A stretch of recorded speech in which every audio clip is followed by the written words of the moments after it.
Good afternoon, my name is Chris Sadler with Youth Pleasure Employers, and I'm delighted to be joined by Lee Johnson from the First Light Festival. Hello there, Lee. Hello, good afternoon. Good afternoon. Thank you for giving me your time to speak with me this afternoon. And I guess my first question really has to be, can you tell me a little bit about the organisation and what it is you do? Yeah, absolutely. So First Light Festival is still quite a young organisation, really. So it was formed in 2017, 2018 with the purpose of providing a 24-hour arts festival, which is presented each year on the beach here at Lowestoft. And it celebrates the summer solstice weekend. So it's the weekend closest to the summer solstice. It starts at midday on the Saturday and it continues through to about 4 p.m. on the Sunday. Fantastic. And what kind of sort of partners, organisations, people do you get involved in the running of the festival? So partners we work with, obviously the biggest two are East Suffolk Council and Arts Council England. So the project is primarily funded by them. We also work with an organisation called Hemingway Design. They're a design company that was founded by Wayne Hemingway. So that organisation we work very, very closely with. Partners, we work with Norwich Art Centre. They provide or they sponsor the spoken word stage. When I say they sponsor, they certainly sponsored last year. Whether that happens again next year, I honestly can't say. We also work with CFAS, Norwich University of the Arts, University of East Anglia, University of Suffolk. Local colleges as well. We work with Messams, they're an art gallery, so we work with them. And most recently, so Messams, Lawrence Edwards created the head on the beach, which was the main feature of the festival.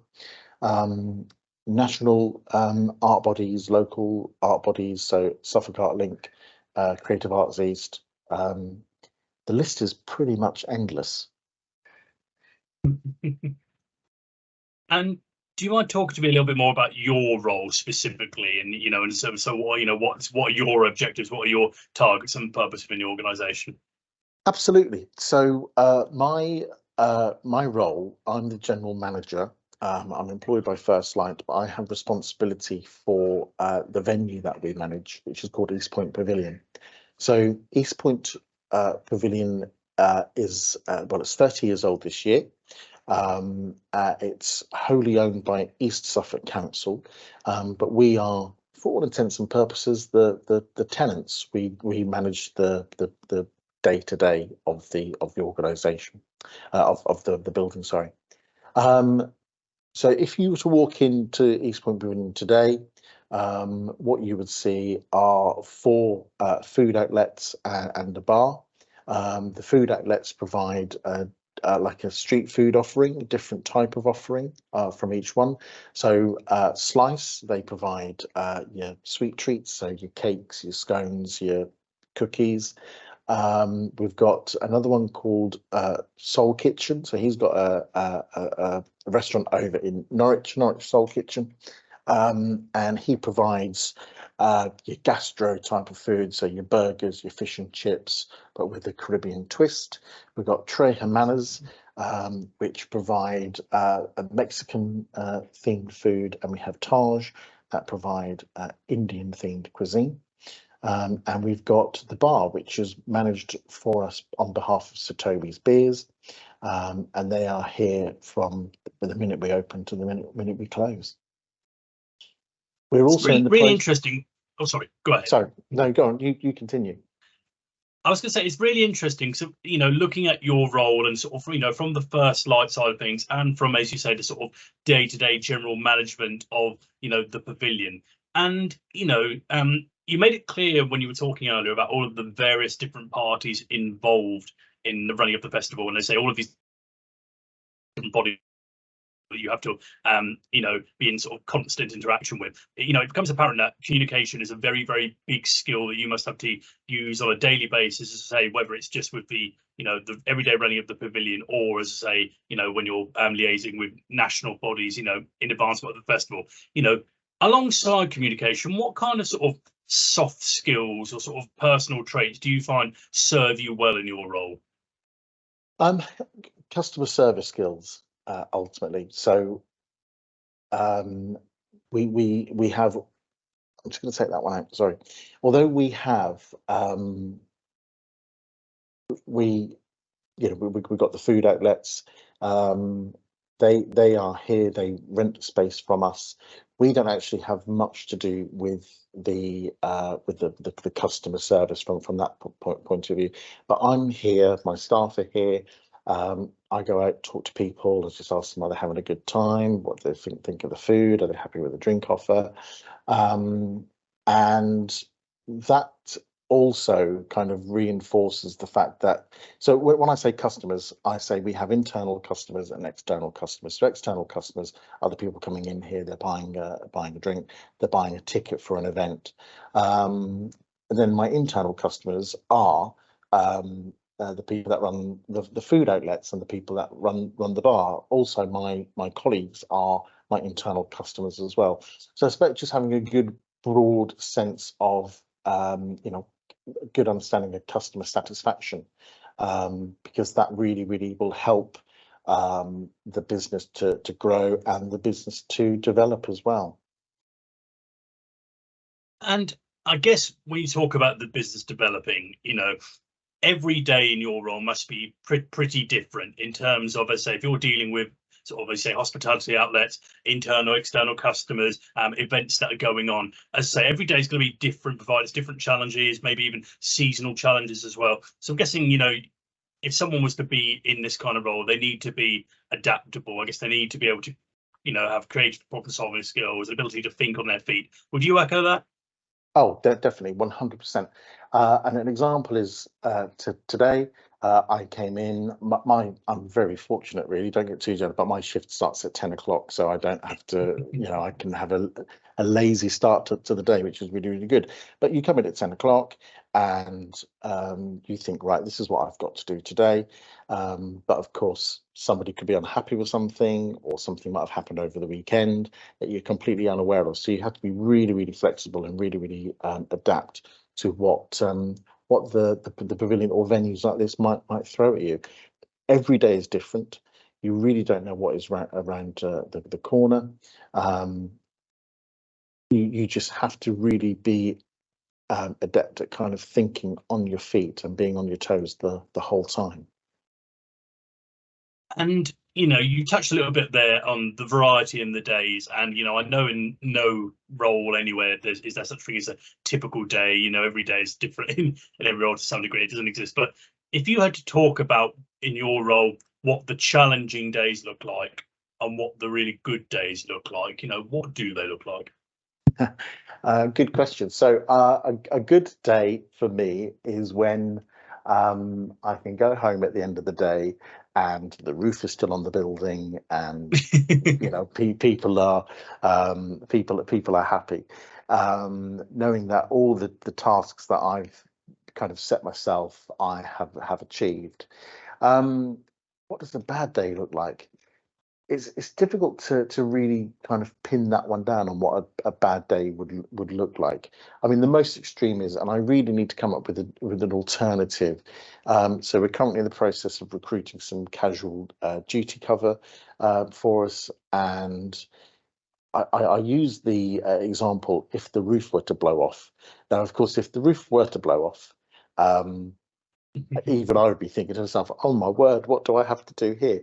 But that is probably the most extreme. I mean, an example today is, so this weekend coming up, we've got a beer festival happening, and one of the suppliers have encountered a problem.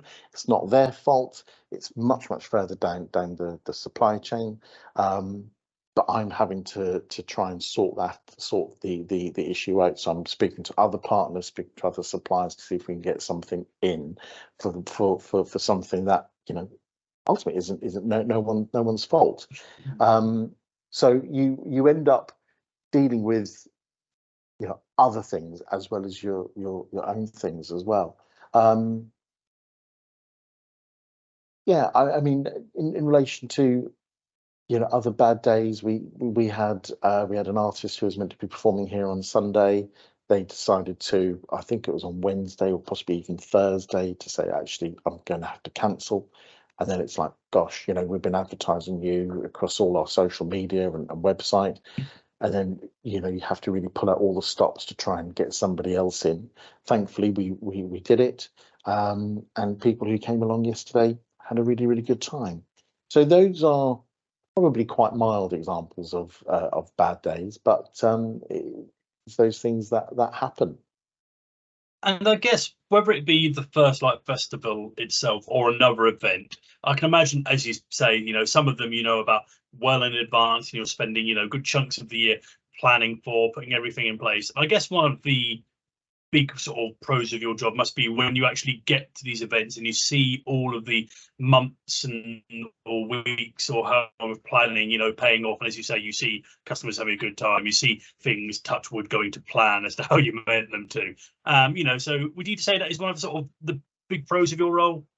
Yeah, absolutely. Again, so I'm currently, I've only been with the organisation for about 6 weeks.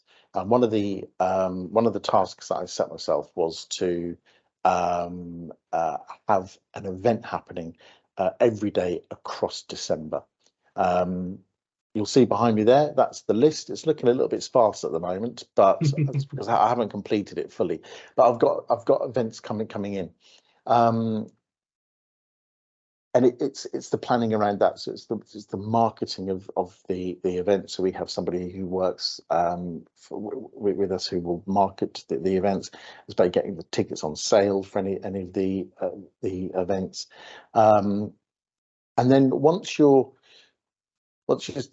get to that point where you can say, right, okay, we've sold X amount of tickets, I'm expecting this many people, and then you might have 100 people turn up for the event. You then can't just sit back and go, oh, that's it. I've achieved it. The only time you'll be able to achieve it is probably a few days after the event, to make sure that, you know, any feedback you get is dealt with appropriately, whether it's positive feedback or negative feedback. You know, the artists will want paying, so you need to make sure that their money is kind of transferred off to them really quickly. So in the kind of event management, it isn't it's not at the end of the day this has worked. It's right, I'm thinking about December this year, I'm already thinking about December next year. So there are lots of pros to this job. All of them are really good.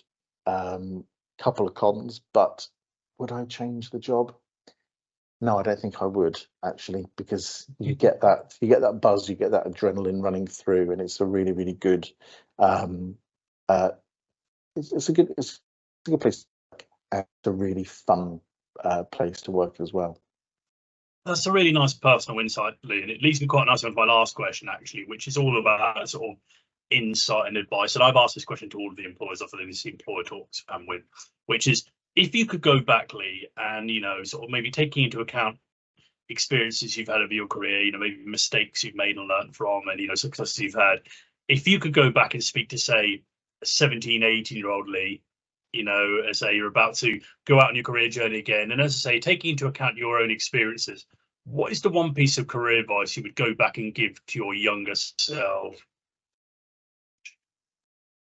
I would.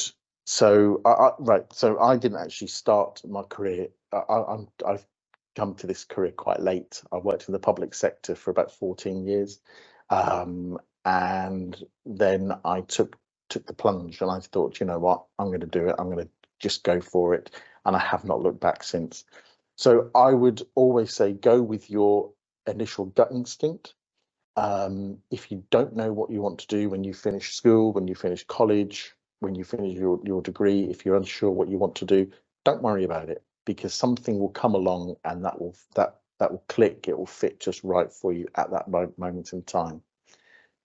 And just be brave, and and just make that decision, and just think, right, this is what I want to do, and run with it. And if it works, it works. If it doesn't, it doesn't. Also, something else that I think, as an employer, I've been in other previous shoes, before I was essentially line managing people, and before I was putting together events. Just be honest with your line manager. If you mess up, just say, look, I'm really sorry, but I have absolutely messed this up. We can resolve it. Because what a manager don't want is for somebody to say, well, it wasn't my fault, or I really don't know anything about that, because that will get uncovered in time. So just be honest. Just say, look, boss, I've messed up here, and I need your help to sort it out. There's no harm in asking for help.